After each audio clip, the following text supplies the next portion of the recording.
گھر کی مرغی دال برابر، یہ اس زمانے کا محاورہ ہے جب گوشت عام آدمی کی پہنچ سے باہر ہوا کرتا تھا۔ مرغی انڈے دینے کے لیے پالی جاتی تھی اور مرغا اس وقت ذبح ہوتا تھا جب لڑکی کے سسرال والے یا ایسا ہی کوئی خاص مہمان گھر میں آتا تھا۔ پلاؤ قورمہ بھی ایسے ہی کسی خاص موقع پر پکتے تھے یا پھر شادی بیاہ میں نصیب ہوا کرتے تھے۔ کہا جاتا ہے کہ اس زمانے میں کسی شخص کو مرغیاں پالنے کا شوق ہوا اور اس نے اتنی مرغیاں پالنی کہ سنبھالنا مشکل ہو گیا، چنانچہ وہ روز انہیں ذبح کر کے کھانے لگا۔ شروع میں تو اسے مزہ آیا، لیکن پھر روز مرغی کا گوشت کھا کھا کر اکتا گیا اور مرغی کا ذائقہ بھی اسے دال جیسا لگنے لگا۔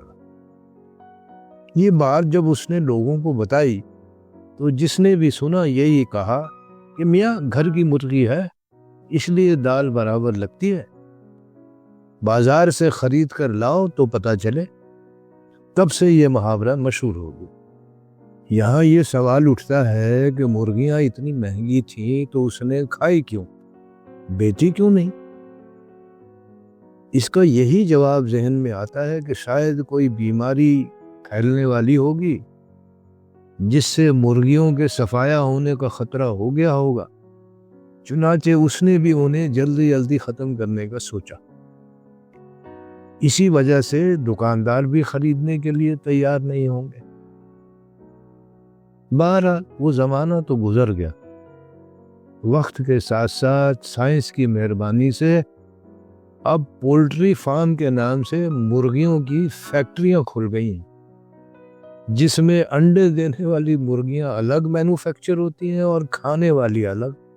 ان فیکٹریوں میں دھڑا دھڑ اتنی مرغیاں بننے لگی ہیں کہ گلی گلی ان کے گوشت کی دکانیں کھل گئیں، اور جو لوگ سال میں کبھی کبھار مرغے کا گوشت کھایا کرتے تھے اب روز بریانی کھاتے ہیں، ورنہ ہفتے میں ایک دن تو پکتی ہی ہے۔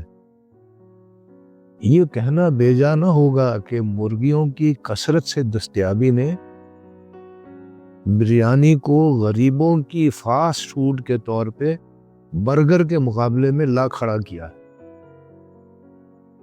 برگر کے کیونکہ نخرے زیادہ ہوتے ہیں اور یہ زیادہ تر فیشن کے طور پہ کھایا جاتا ہے، جس کی وجہ سے کمپنی والے شو شاہ پر اچھی خاصی رقم خرچ کر کے گاہکوں سے ہی وصول کرتے ہیں۔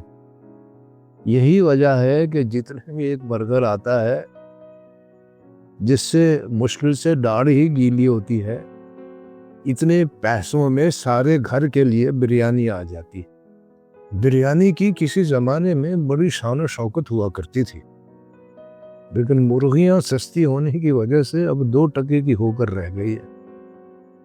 سلطنت حیدرآباد کے جو رقبے میں برطانیہ سے بھی بڑی ہوا کرتی تھی، شاہ مطبخ یعنی چیف شیف بتاتے ہیں کہ جنگوں کے زمانے میں بریانی فوج کی فاسٹ فوڈ ہوا کرتی تھی۔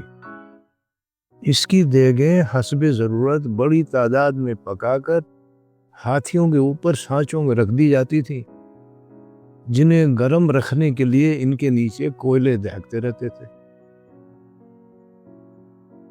کوئلوں کے نیچے البتہ حاجز بچھا دیے جاتے تھے جو ہاتھیوں کو کوئلوں کی حرارت سے محفوظ رکھتے تھے۔ فوج کو کھانے کی فراہمی کے لیے یہ ایسا زبردست انتظام تھا کہ جہاں بھی پڑاؤ ہوتا کھانا تیار ملا کرتا تھا۔